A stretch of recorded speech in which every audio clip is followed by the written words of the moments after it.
Okay, advanced factoring of polynomials.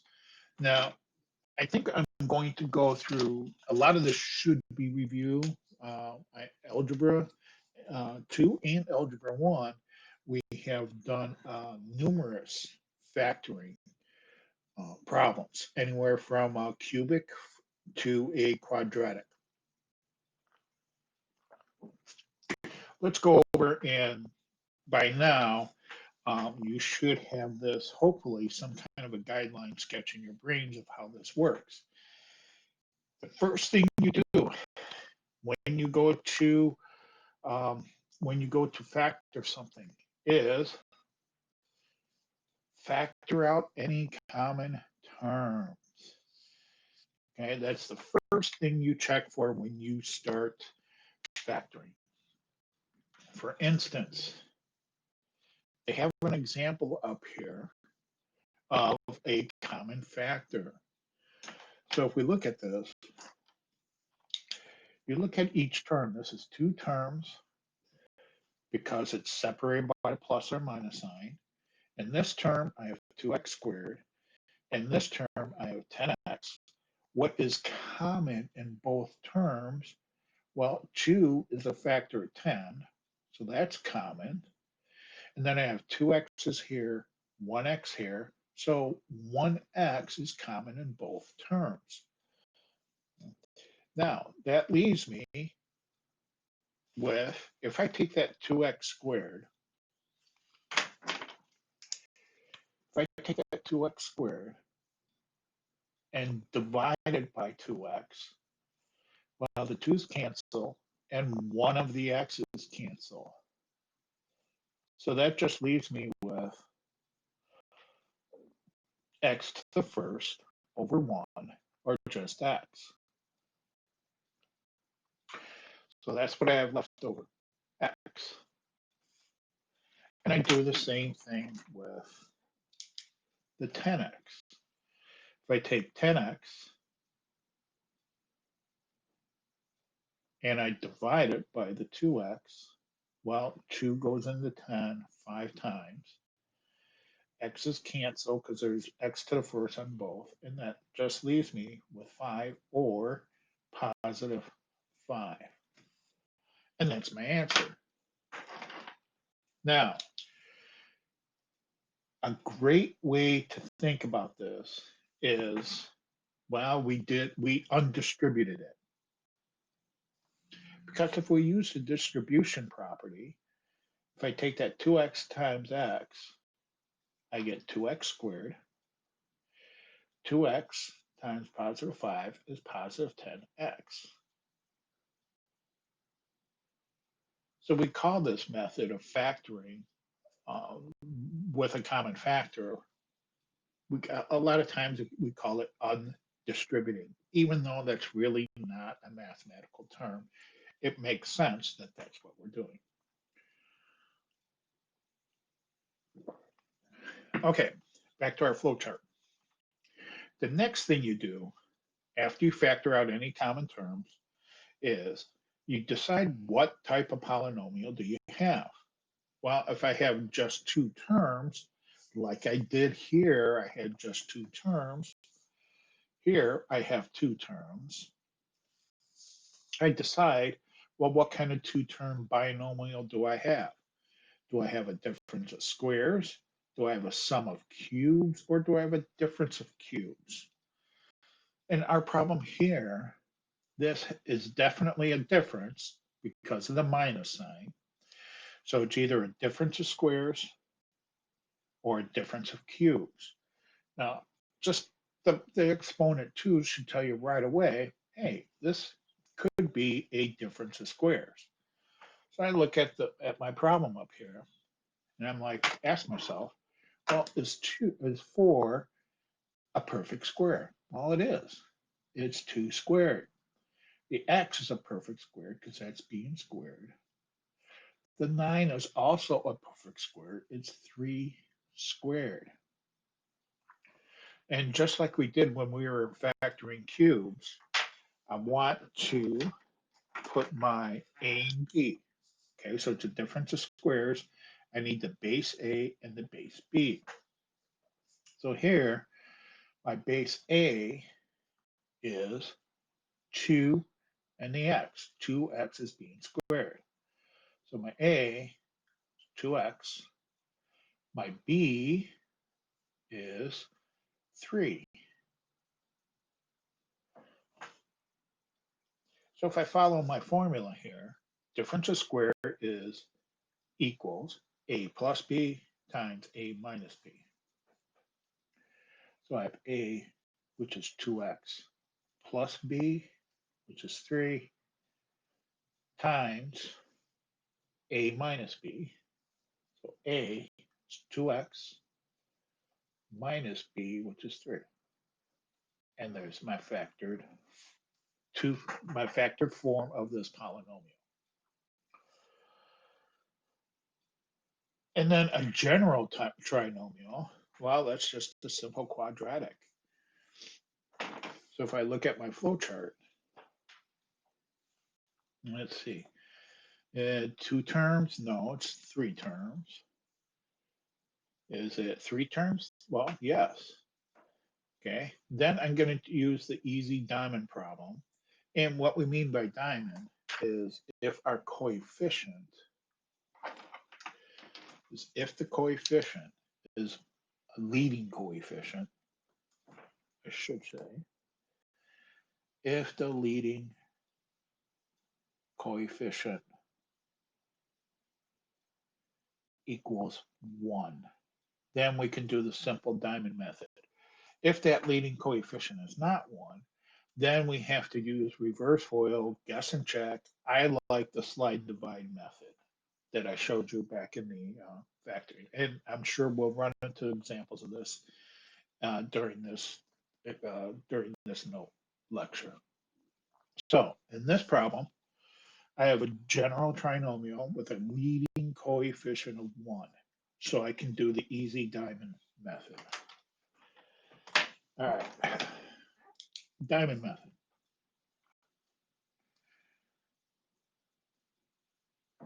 I don't know why they call it. I guess if you make it connect all the sides, it makes it diamond. Or I like calling it Xbox because it's a big X. Okay, on top, we need our C term. Remember, this is in standard form. Y equals AX squared plus BX plus C. So this is my C term. And it must, and then this is my B terms, where I put my B term. So I need two factors that multiply to C, and then those two factors have to add up to B. Okay, so my C here is negative 12, and this time we have to include that sign. So negative 12. My B is negative 4. The coefficient of my X is negative 4. So I need two numbers that multiply to negative 12. Well, the only way I'm going to get a negative number is to multiply a positive times a negative. The only way I can get two numbers to multiply to get to 12. Well, I've got a couple of choices for 12. I got 1 times 12, 2 times 6, 3 times 4, and that's it. So I got to figure out which one to use. Now remember, since they're different signs, these two factors here are actually going to subtract. So if I use 1 and 12, no matter which way I put this, 1 minus 12 is going to be negative 11, or 11 minus 1 I'm sorry, 12 minus 1 is 11. So let's try 2 and 6. If I put a 2 here and a 6 here, 2 plus a negative 6 is negative 4. So that's what I'm going to do here. got to put 6 with the negative sign because I want it to come out to a negative. And I got to put my 2 here under the positive. Positive 2 times negative 6, negative 12. Positive 2 minus 6, negative 4.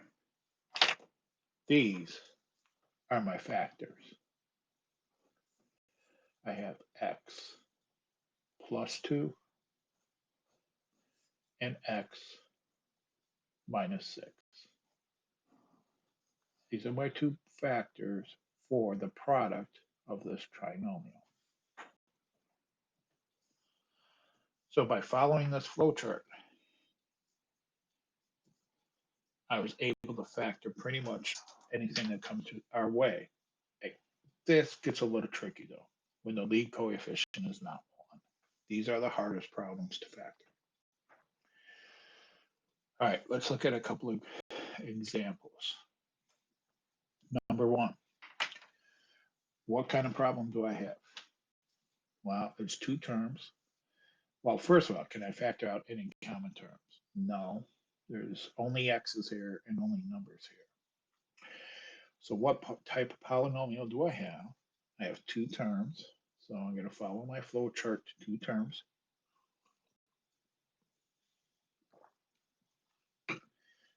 Is it a difference of squares? No, it's a cube. So is it a sum of cubes or a difference of cubes? Well, this is a plus sign, so it's a sum of cubes. I need to figure out what my A and B are.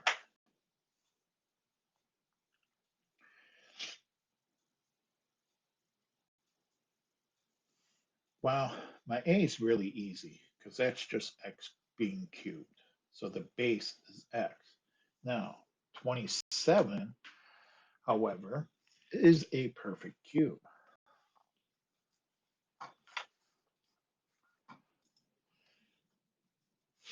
Now, this 27 is a perfect cube because I know my cubes. However, if you didn't know the perfect cube, you could, in your calculators, instead of putting, you could undo and see if this is a perfect cube by putting 27 in your calculators, raise to the, instead of cube, raise it to the 1/3. And that'll give you 3. If you get a decimal, it's not a perfect cube. So 27 ends up being 3 cubed. So my x is the base, I'm sorry, my A is the base x.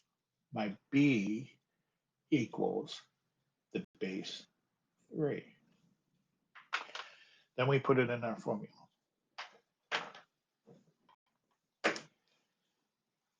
Let's see, A cubed plus B cubed equals A plus B times the trinomial A squared plus, or I'm sorry, A squared minus A times B plus B squared. So I have A plus B. My A is x. My B is 3 times A squared. So my A is x squared minus A times B plus B squared. Now I just simplify this. X plus 3 times x squared minus, we always put the coefficient first, so it's 3x.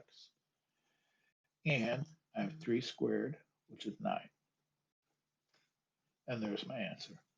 Make sure that this trinomial cannot be factored any further. Okay, using the diamond method. I know that when you have a plus sign here, and the factors of 9 will never add up to 3. So I know that this is factored completely. You will have to check it. Number 2,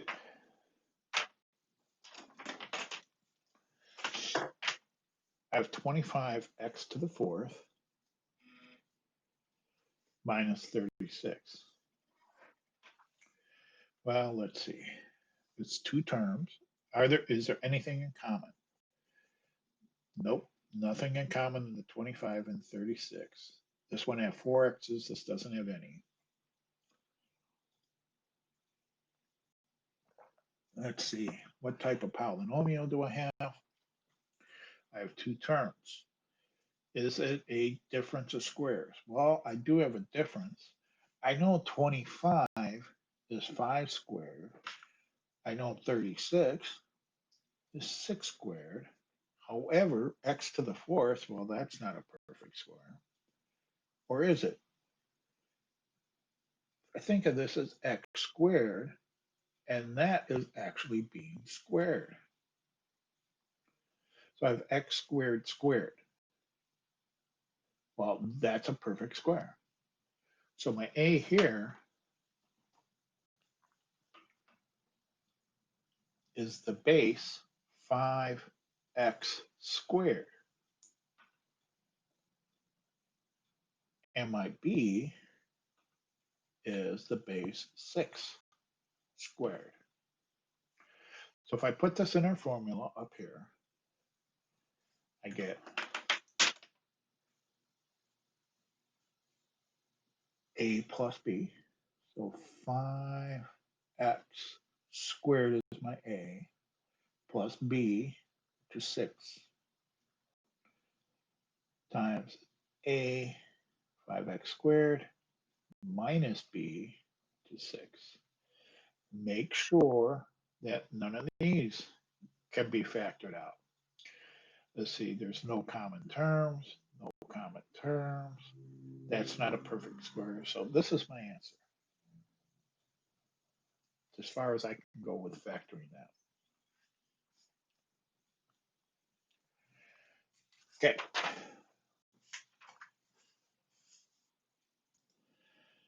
All right, let's look at the next page, turn it over, and let's do number 4.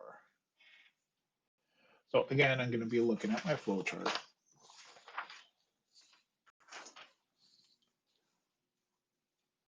Let's see, do I have anything in common to factor out? I've got an x cubed, nope, because this one doesn't have an x. So I can't factor anything out of all terms at the same time. So that's what type of polynomial do I have? Do I have 2 terms, 3 terms, or 4 terms? Well, this one I have 4 terms. So it says factor by grouping. Group the first 2 terms. I'm going to group the first 2 terms and the last 2 terms. Okay. And then it says factor out the greatest common factor of each of those 2 terms. All right, so now I'm looking at the x cubed minus 2x squared. Can I factor anything out? Well, this one has 3 x's, this one has 2 x's, so I can factor out 2 x's.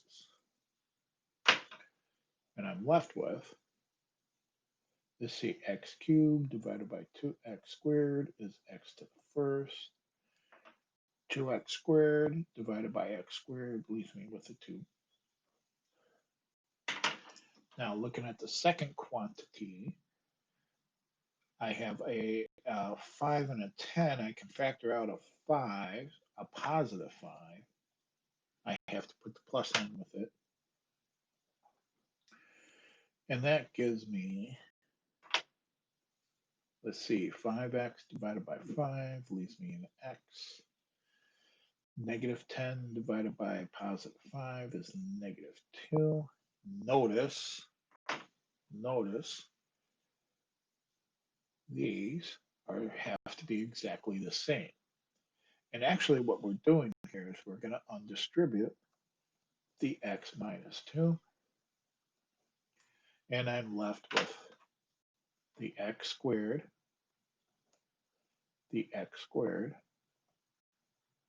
and the plus 5.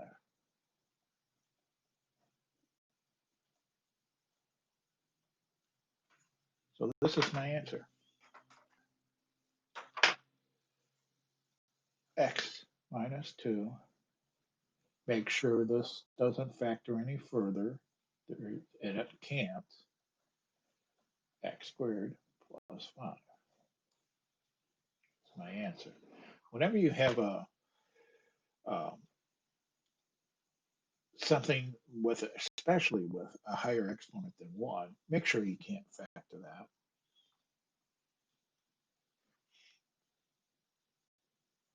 Let's do another one of those. Okay, number 5. Let's see.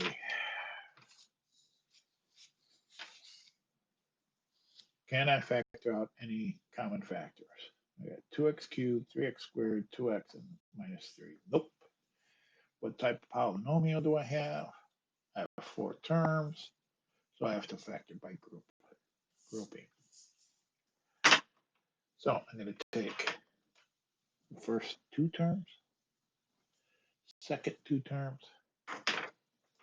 See, the first one, I can take out at 2 x's, right? This has 3 x's, this has 2, so I can take out 2 x's. 2x cubed divided by x squared is 2x. Positive 3x squared divided by x squared is positive 3. Second group here, I can't, there's nothing I can take out. I have to take something out. So I'm going to take out a negative 1. Okay, so I'm going to factor out a negative 1. Negative 2x divided by negative 1 is positive 2x. Negative 3 divided by negative 1 is a positive 3. By doing that, I have exactly the same quantity that becomes one of my factors. And my other factor is what I have left over. My x squared minus 1. See, I can't factor this anymore, but this is actually a difference of squares. So I need my A.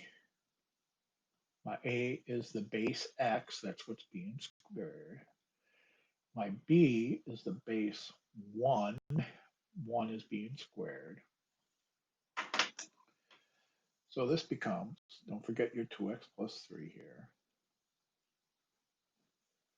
A plus B, so x plus 1, and x minus 1. This is my answer.